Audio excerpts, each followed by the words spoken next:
বৈশাখের লেহেঙ্গার second part নিয়ে এসে পড়লাম। তো এই দুইটা শাড়ি কিন্তু আমি গত বছর কিনেছিলাম বৈশাখের জন্য, কিন্তু আমি পরতে পারিনি। শাড়ি দুইটা কিন্তু একদমই নতুন। তো এই যে দেখেন শাড়ির এই যে এই সাইডে অল্প ফ্লাওয়ার ছিল, তাই আমি এগুলো কেটে নিচ্ছি। আমার ইচ্ছা ছিল এই ফ্লাওয়ারগুলো আমি নিচে দিয়ে দিব লেহেঙ্গার, কিন্তু ফ্লাওয়ারগুলো খুবই কম। তো আমি ভাবলাম যে এই সাদা শাড়িটা আমি লেহেঙ্গার নিচে দিয়ে দিব। তো এগুলো আমি 8 ইঞ্চি করে কেটে নিলাম। তো উপরের যে বডি পার্টটা সেটাকে আমি এই যে লাল কালার রেখেছি, আর এই দিকে আমি একটা সুন্দর কুচি দিয়ে পট্টি দিব। তার আগে আপনাদেরকে লেহেঙ্গাটা দেখিয়ে নিচ্ছি। এই যে দেখেন লেহেঙ্গা, এর নিচে আমি এই যে এই সাদা পট্টিটা দিয়ে দিয়েছি, আর এই হচ্ছে হাতা। ফ্লাওয়ার যেহেতু কম, তাই আমি ভাবলাম এটা আমি হাতা ইউজ করব। তো এই যে এখন আমি পট্টিটা আপনাদেরকে দেখিয়ে দিলাম। এই সাদা পট্টিটা দিব আর এইটা হাতা দিব।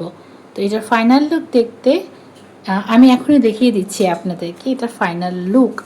তার আগে আমার কাছে মনে হয়েছে স্কার্টের টপসটা একটু ছোট হয়ে যাচ্ছে, তাই একটু বড় করার জন্য আমি টপসের নিচে এই যে সাদা এইভাবে কুচি কুচি দিয়ে নিচ্ছি। এই হচ্ছে কি ফাইনাল লুক।